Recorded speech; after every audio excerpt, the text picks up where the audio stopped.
So lovely to have you. It's Thank such you. an honor just to have you here because we need to understand what you do and how it affects this industry. Mm-hmm. So please go on and tell me more about you. I'm Simone.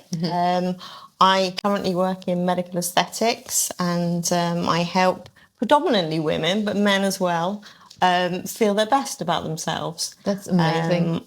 I believe that this industry gets a lot of bad press. I think that there's a lot of sensationalizing of things that go wrong or extreme treatments.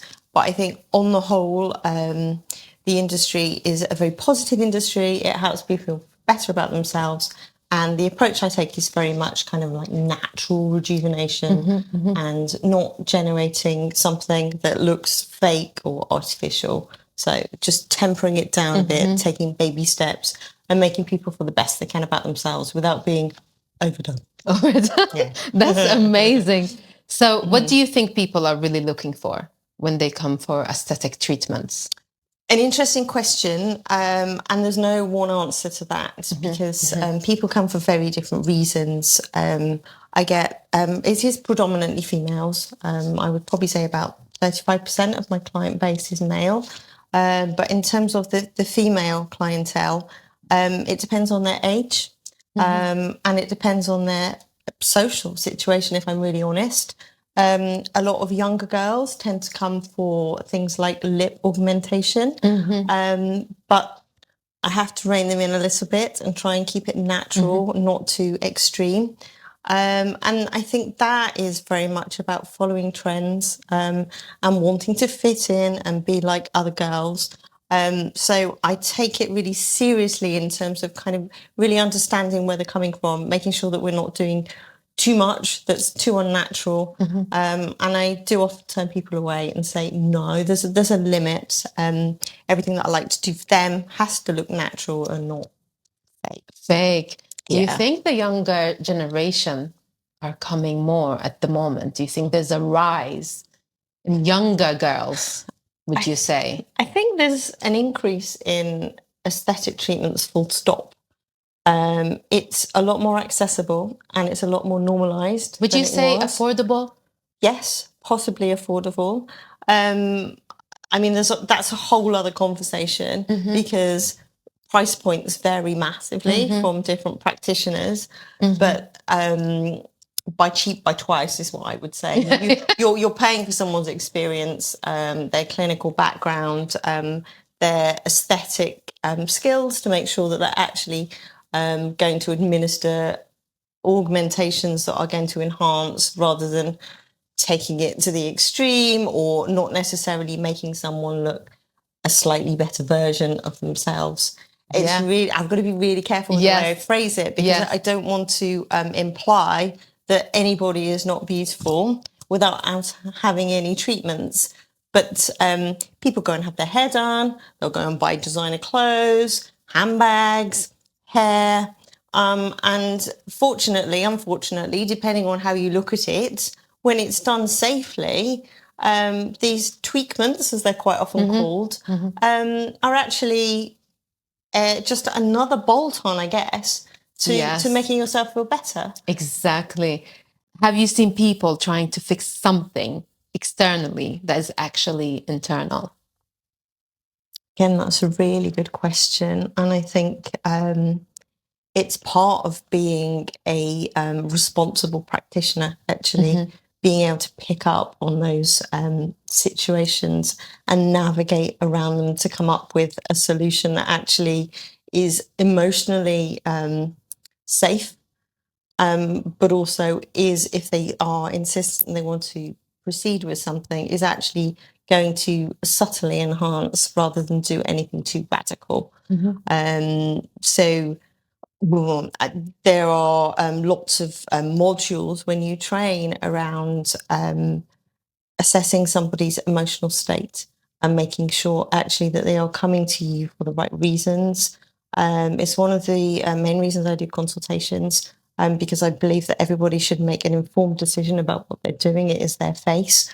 So I will always allocate a consultation slot beforehand to understand the individual, what their aspirations are, why they want to do what they're doing, make sure that they understand all the clinical implications, that they're medically safe. It's not a one size fits all set of treatments. So, yeah, again, it's very different and it depends on the individual. But there are definitely situations and scenarios where you do pick up on somebody maybe being got to choose my words really carefully. Somebody who's perhaps not in the safest space emotionally. Yes. And in those instances, I encourage them to go away and actually think about what we've discussed and make sure that they are completely comfortable in going ahead. It's a really tricky It is very situation. tricky because, Simone, you have to be constantly being a therapist at the same time. You have to be a therapist and then you have to carry out external procedures. So you, like you mentioned, is their mental state. Because I feel when we are low, we constantly criticize ourselves. So I'm aware that this whole kind of like male midlife crisis and where women have been in relationships or marriages even for decades, kids have grown up, left home, and then husband goes off with a younger model.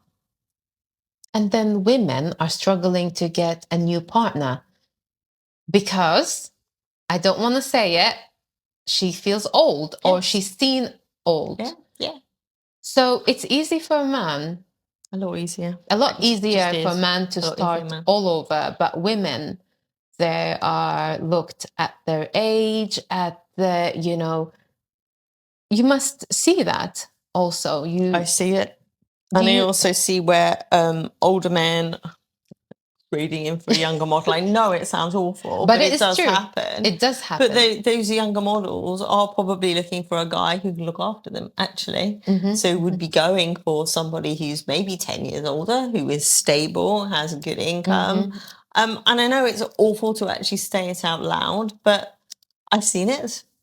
And I've definitely heard it from clients. So, it's another pressure. It's another certainly situation to unpick and consider because it does happen. And you don't hear that happening the other way around.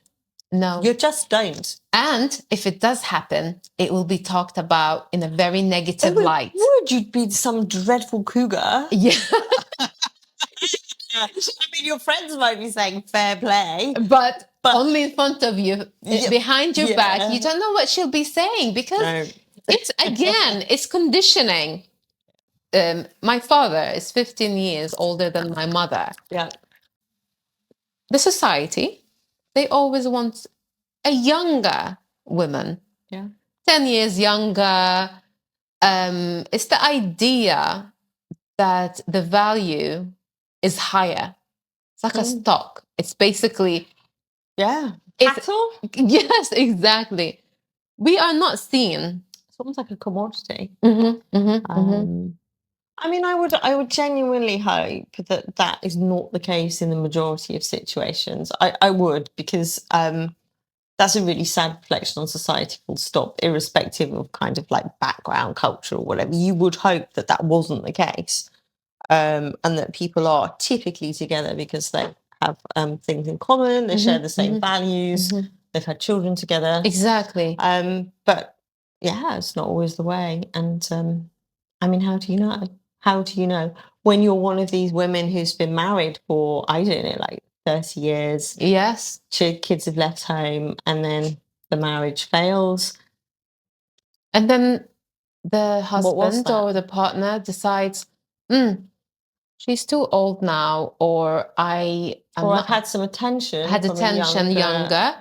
So that's why I believe self-love is really important. Oh, yes. It's probably the most important thing. Sacrificing yourself for others. Do you see this happening? I would say outside of my workplace, yes. I wouldn't say I necessarily see it with my clients, but certainly amongst my peers, 100%. Yeah. And I think we are not very good at the whole self-love. We are very self-critical. I do think that if you get to a point in your life where you've survived a lot of trauma, you're more likely to be stronger, more robust, and actually love yourself. You learn to love yourself. But that requires a level of independence that you wouldn't get if you were in a marriage, good or bad. You've almost got to go through a bit of trauma to be able to travel a journey that brings you to proper self-love, where you actually are in a situation where you are independent, you're strong, you're happy to live your life and do things for yourself and for your loved ones, but with strength and with personal love. And I think that's a journey, and it's a journey that comes with maturity and, unfortunately, some really unpleasant experiences along the way, because I think unless you've experienced genuine trauma and you've been through some really uncomfortable situations, I'm not sure you fully are able to embrace self-love. Yeah. Now, I could be wrong. I agree. Certainly my personal journey, the same. I would say 100%. I've been through enough to feel that actually I've grown as a result of it, and I've appreciated myself, good, bad, ugly, all of it, you know. And there are parts of myself that, you know, over the years I've been really ashamed of. But I would hope that what I've done is learn from that and become a better person. Exactly. I've noticed, Simone, I don't know how you see or your view on this. I noticed single women, they can love themselves easier. Yeah, I agree. I wonder why. I think because you have time to focus on the self-love and actually understanding your personal motivations, where your value is, what your worth is, and you have time to reflect on that. If you've not been on your own, how could you possibly reflect on those sorts of things? Quite comedically, on Instagram, I have some feeds coming up recently, and they're of women in beautiful homes with a dog and a gorgeous garden, flowers, tidy, impeccable. And the implication is basically that why would you need a man? Because you know, he's going to be like quite childlike. You'll have to look after him. Exactly. He's going to make a mess. He's going to actually disrupt your haven. And comedy aside, I think when you live independently, when you've gone through a period of being on your own, you start to value certain things. And although they are external things, they're a reflection of how you're feeling inside. So if you're in a serene environment, it's because you're feeling serene. You know, if you feel like you're in control of the environment, it's because you're suddenly in control of yourself. And I think there's a lot in that, actually. Yes, yes. But I also believe that we are better when we're in a relationship. We are, of course, you know, we're like pandas. We're, you know, I think we're designed to be with somebody, but it's got to be the right somebody. That means the way you feel when you're alone, you need to find a partner that makes you feel complete when you are by yourself. Yeah. So to kind of enhance your life. Yeah. When you are not with the right partner and they see that glow in you and this self-love, that's where they go for. They attack the parts of you that is happy. Yeah. And isn't it interesting? Because I think to a man, a strong, independent woman is very attractive until they're in a relationship with her. And then suddenly, when it comes down to it, and they don't feel like they're in control and they're not kind of like directing the way the relationship goes, suddenly I think men become quite confronted and maybe slightly emasculated, actually. So why don't they just go for vulnerable woman then? Because then they're not challenged and they get bored. Go for someone strong. Yep. So they can break her. They can mold her into what they want. Your clients, are they more single women or women in relationships? Ooh, so I would say it's probably 50-50. It's clearly like it's an expensive outlay. So the majority of my clients have got a level of disposable income. So that disposable income is either their own, and they're independent, and either independent of their partner, or they are independent, or they're in a relationship, and they're the ones sometimes that will not want to disclose to their partners that they're having the treatments. I suppose part of the challenge here is those direct questions are never actually asked. Yeah. Unless they have casual conversation with you and say, I'm single, or I want to look better, I'm going to I do get that. Yeah. I'm going to an event, I'm going on holiday. A lot of my single clients will have treatments done before they go away on a girls' holiday. Well, you know, are they doing that for themselves? Are they doing that because they might meet someone when they're away? That I don't know. But you could. Yeah. That's it. It's difficult to quantify because it's not a statistical, like, yes or no. Yeah, because it's not like you have a sheet and then you ask your clients, are you single? Or are you Yeah, exactly. with a partner? Which I could do, but you know. Why do some men criticize women's appearance while at the same time expressing strong opinions against aesthetic treatments? So I think that's the fault of the media, first and foremost. I think the media, in its infinite wisdom, always, that was sarcasm, always report on the worst case of anything. So they sensationalize things. So I think men have not kind of shifted at the same level into this industry, into having treatments. So a lot of their views are formed based on extreme situations that they've seen in the media. So things that have gone wrong, like people looking fake, or like lips that look like Barbie dolls. I don't know, but the whole kind of look that is extreme. Kind of a blow up doll sort of situation, really. Yes. And so I think a lot of guys that don't know enough about it assume that that's what's going to happen if their partner goes to have treatments. The reality is very different. Well, if they come to me anyway. Yes. Because what they will end up with is treatments where their partner says, oh, you look really well, you're looking really good, without having a clue that their partner has actually had injectable treatments. Do you feel that clients are obliged to tell their partners that they are going to have an aesthetic treatment? Can it be their little secret, or does that show a problem in their relationship? Yeah, I absolutely agree. I think that's, of course, it's a reflection of the relationship and how open and comfortable they are to discuss that. I mean, magic wand, in an ideal world, what you would hope for is there is complete transparency in a relationship, and that you feel comfortable enough to tell your partner that you are going to have a treatment. I think it's actually quite not so much concerning, but it's not ideal if you are going to have a treatment and wanting to keep it secret. It's okay to go and have it for yourself, but I don't know, if you've got an open relationship, what's the problem other than you think you're going to be judged negatively? It can be used against her in an argument where you are ugly, that you are fake. You know, I believe some relationships, they could be toxic in a way. If she says, I don't like certain things in my face, and then she's honest with her partner, and then he knows her weakness, and then he can find a moment to attack her. So some clients, maybe they do it in a way that they're worried that they might be attacked, and like you said, judged.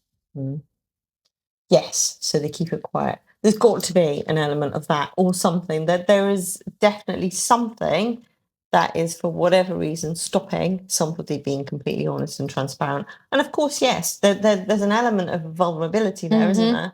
In your field, do you sense that from some clients where they come and tell you, oh, I don't want to tell my partner, or this is our secret? And yes, yeah. And I think that's definitely, I've got to be careful for of course discretion and people's personal privacy. But yes, I definitely have clients who probably for those sort of reasons do not want to disclose to their partners that they are having treatments. And I think it's difficult to pinpoint what that is, whether it's embarrassment, because certainly older women can feel embarrassed about having those sort of treatments because they're just venturing into that arena and they're doing it with trepidation. They're not sure.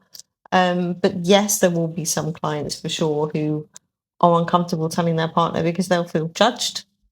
Definitely. And there must be people that are concerned at the actual reaction that they'll get, or whether or not, potentially, as you say, they're concerned as how that might land. Is it a red flag if a man stops his partner from having a treatment? If that's what she wants and she says, I feel better about myself, and he goes like, I don't like you having that. I think it's an absolute red flag. I think it's okay for a partner to express their opinion, and it's healthy to have a conversation about it. And I think if that place is coming from a position of caring and actually saying you're beautiful just as you are and I love you the way you are, that's different. But if that partner is being controlling and has their own issues and insecurities around maybe their partner looking more attractive and what attention that might bring, or if there are other nefarious kind of reasons for it, then it is a red flag. So again, it's one of those situations where unless you know the detail in the background, you can't say for sure. But yes, men hide because they might get punished for not listening when they are stopped. Because the whole point of these treatments is that you want to feel more than, isn't it? Ultimately. So if you've got someone in the background making you question that and doing the opposite, then yes, it's a red flag. It's a red flag, definitely. It's what happens after they leave you.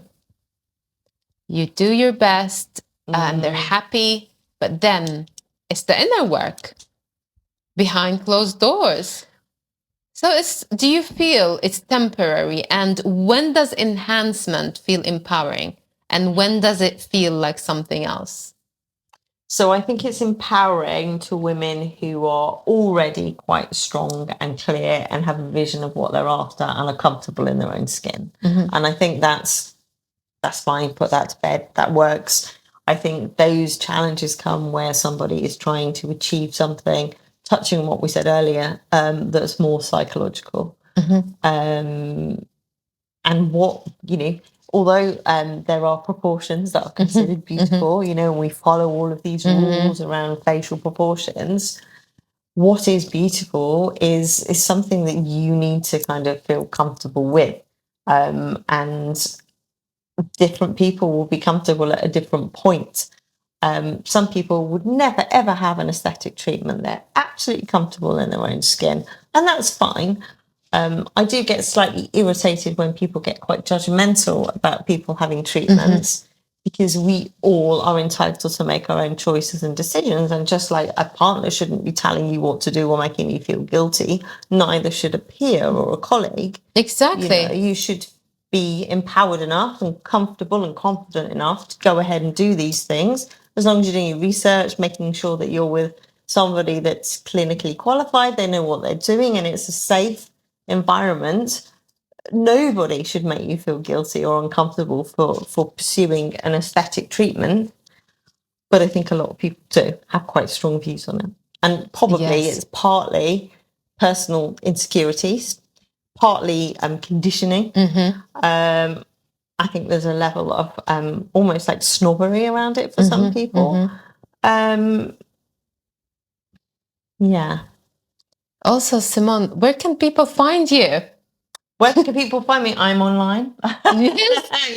No, so I'm based in Hatton in Warwick. It's a beautiful location. It was an old psychiatric hospital which has been converted into accommodation, and it's a very quiet setting, easy parking, discreet, which for a lot of people is very important. Do you think some clients, they change their appearances so they can regain control of themselves? I would imagine 100% that is the case. I think, again, without being evasive, it's very difficult for me to be very specific about that, because it's not something people disclose to me. I think you've got to have, although it's a safe space in my clinic, you've got to have quite an intimate relationship with somebody for them to disclose that level of information. So I don't doubt that is for sure something that happens, but I've not actually had that conversation with anybody. We are in charge of changing our hair color. We are in charge of our face, our bodies, what we eat. And I always wondered, women who reach out and they're very insecure because that's the only thing they can change. Yeah. Outwardly.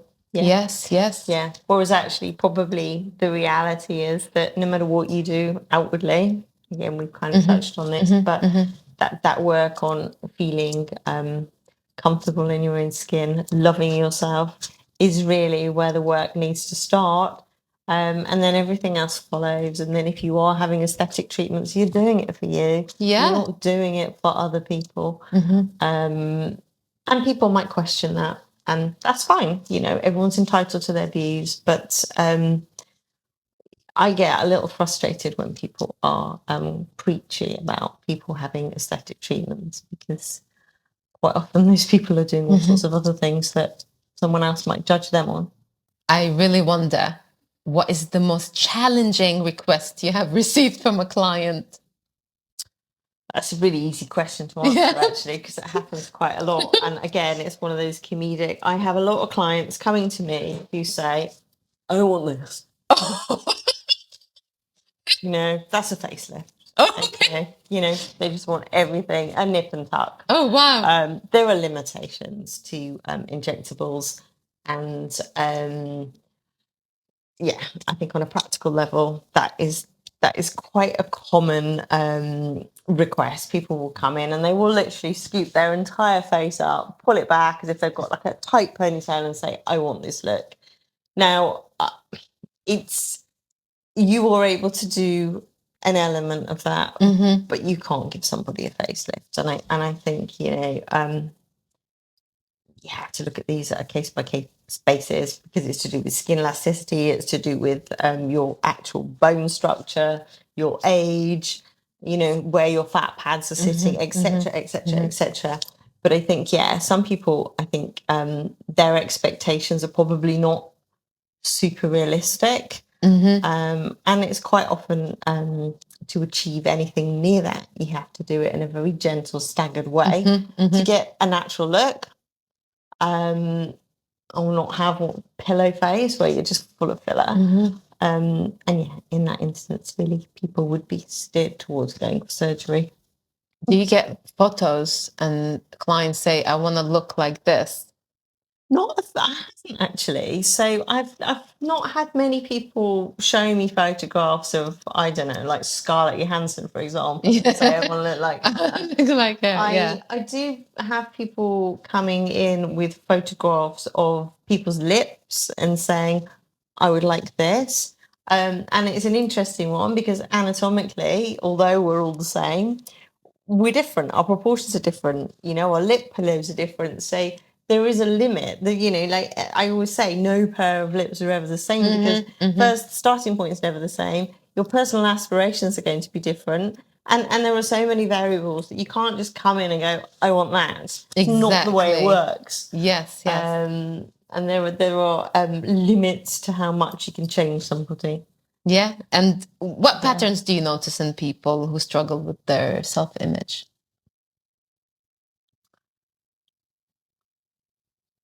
Probably the way they present generally as a person, actually. So probably their persona is more timid. They're more reticent to use any kind of positive language about themselves.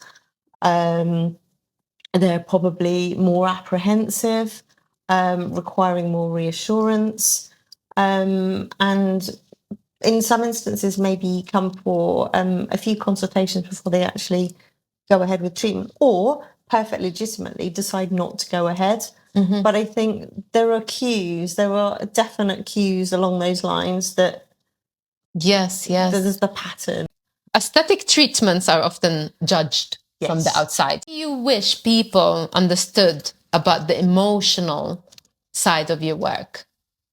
Okay, so that the answer to that's probably twofold. I think on a positive note, people, I think it would be good that they understand that it can actually genuinely make people feel more confident about themselves. And in the Google reviews that I have, you know, and the reviews that my clients leave, a common thread is that they feel more confident about themselves. They feel more comfortable in their own skin. And I don't think anybody should be able to criticize that, because if that treatment has made somebody feel good, there is value in it. Full stop. We're done. Okay. It's nobody else's business. It's great. And I think it's wonderful to be able to give that to somebody through what I do. In terms of the kind of like the downside, or looking at it from another perspective, I think emotionally, it's really important that people understand that having any kind of aesthetic treatment, although it might make you feel better, it's not an instant fix. It's not one of those instant gratification things. And what I'm not an advocate of is people coming back and having the same treatment repeated and making, I don't know, like their lips bigger and bigger and bigger. You know, I hear, I've not had a tattoo, but, you know, people get addicted to having tattoos and they have another one and another one. And to me, it's a bit like buying your fourth Prada handbag. What you're actually doing is you're searching for instant gratification, and that emotionally is not healthy. It's not going anywhere positive, and it's just a negative spiral, isn't it? A costly one at that. It never fails to amaze me how men just have this level of confidence, internal confidence, that typically surpasses women. And I think even women that appear quite confident on the surface have got a lot going on underneath. We're very different animals, for sure. So we're constantly thinking we are not good enough. Yes, or striving to be as good as the lady up the road, for example. I mean, it's an interesting one because my mum was in beauty pageants. So as I was growing up, my mum was Miss Elvis and she was Miss Coventry, and she did all of the kind of like the dressing up, being on the floats in carnivals, wearing Carnival Queen sashes. We found them the other day. So my mum as a role model, kind of visually, was very much, she was always beautifully presented, still is, and she's 83, you know, but that was my role model. And how did that make you feel, seeing that role model? Do you know what? Growing up, I was very quiet, was very shy. My mum was in the limelight. She was this beautiful woman who had a lot of attention, particularly from men.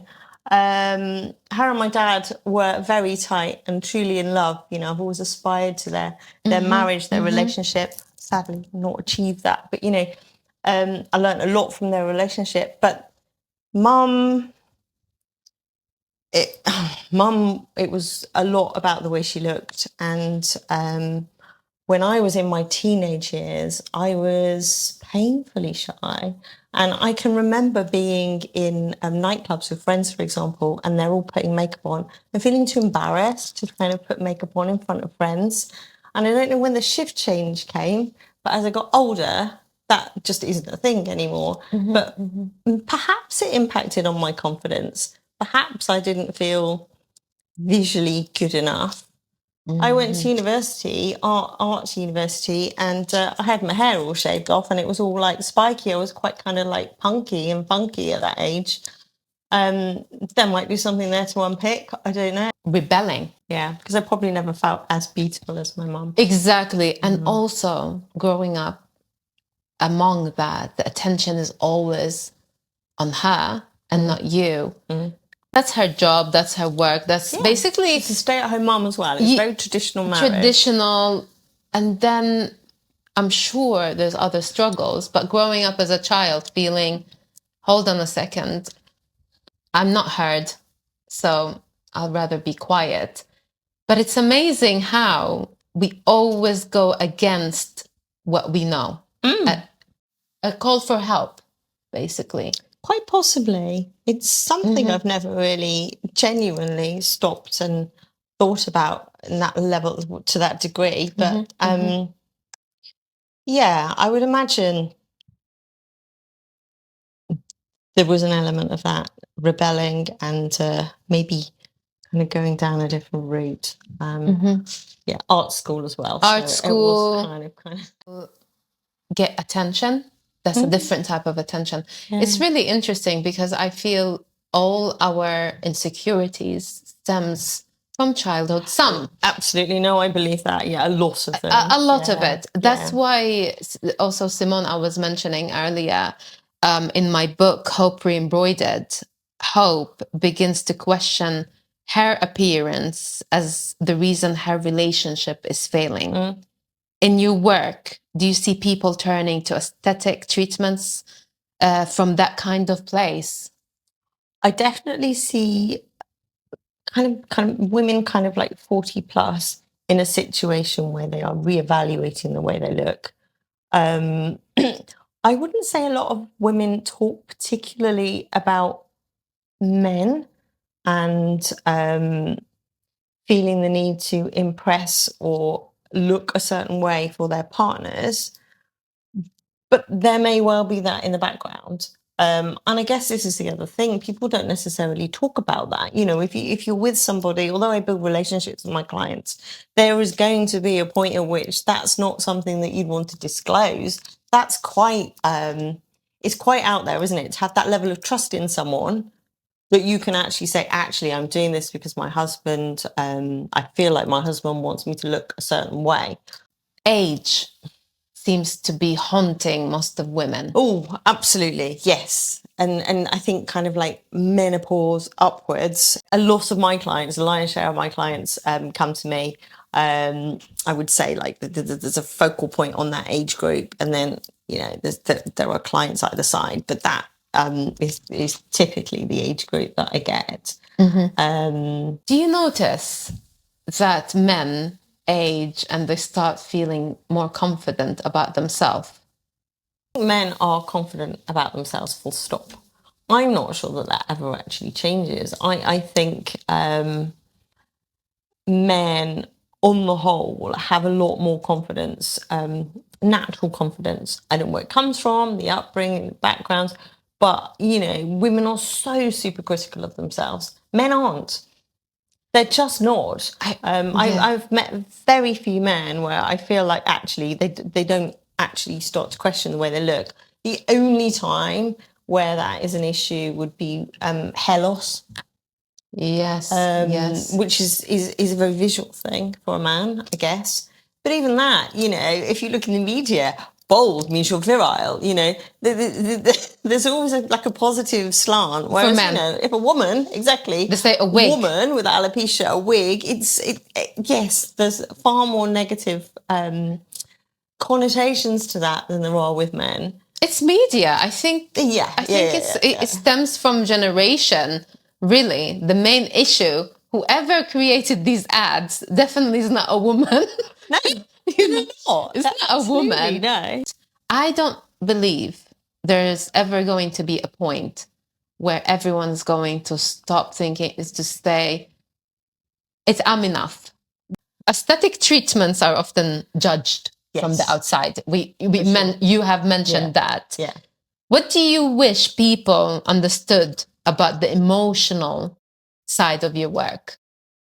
Okay, so that the answer to that's probably twofold. I think on a positive note, I think it would be good that they understand that it can actually genuinely make people feel more confident about themselves. And in the Google reviews that I have, you know, and the reviews that my clients leave, a common thread is that they feel more confident about themselves. They feel more comfortable in their own skin. And I don't think anybody should be able to criticize that, because if that treatment has made somebody feel good, there is value in it. Full stop. We're done. Okay. It's nobody else's business. It's great. And I think it's wonderful to be able to give that to somebody through what I do. In terms of the kind of like the downside, or looking at it from another perspective, I think emotionally it's really important that people understand that having any kind of aesthetic treatment, although it might make you feel better, it's not an instant fix. It's not one of those instant gratification things. And what I'm not an advocate of is people coming back and having the same treatment repeated and making, I don't know, like their lips bigger and bigger and bigger. I hear, I've not had a tattoo, but, people get addicted to having tattoos and they'll have another one and another one. And to me, it's a bit like buying your fourth Prada handbag. What you're actually doing is you're searching for instant gratification, and that emotionally is not healthy. It's not going anywhere positive, and it's just a negative spiral, isn't it? A costly one at that. So I think people really need to fully consider again what they're doing, why they're doing it, and if they are repeating similar treatments over and over and trying to get something bigger, better, then they're losing sight of why they're doing it in the first place. And it's not really about enhancing them physically.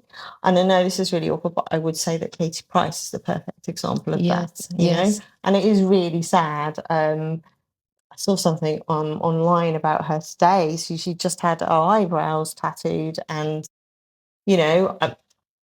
I'm all for embracing women and making them feel good about themselves, but the extremes to which that poor girl has gone to is really quite upsetting. And you can't help but wonder what on earth's going on in the background there for her to have gone to those extremes. Now, I know that's not a normal situation, but it's almost like a exaggeration of what some people do to a lesser extent, trying to fix something that's here. It's here. Yeah. And I know it's another example, but touched on Madonna earlier. She had some really quite extreme cosmetic procedures done. And they were definitely injectables going back a few years. And again, it was extreme. It was bordering on uncomfortable to look at. And again, you can't help but wonder why she did it, who did it to her. I get Michael Jackson, another example of somebody who, had everything, on the surface, but was clearly struggling inside and doing things externally. And I do think it's different in that arena because it's not the real world, is it? They're living in a very bizarre. I'd hate to be famous. I'd absolutely hate to be famous. Imagine the pressure. Also, I hear it a lot from artists that the older they're getting, it's harder for them to get gigs, or it's harder for them to be seen. Yeah. We live in a world where they find age as a disease or an illness for women.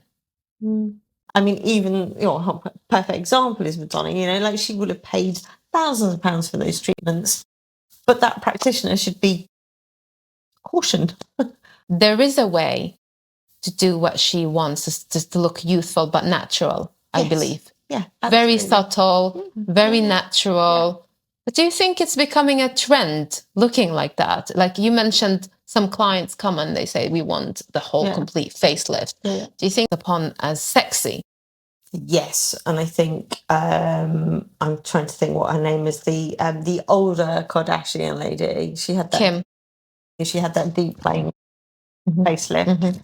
That has definitely opened up a whole market of women going for facelifts. And again, there's nothing wrong with it, but it's social media that is driving it, because suddenly there are some examples of how you could look. This is how you look. This is how you could look. It's never enough. But even her pictures are edited. They're still edited. Even edited, even after all of that. Yeah. Simone, I would like to ask you, what is something you once believed about beauty or self-worth that you see differently now?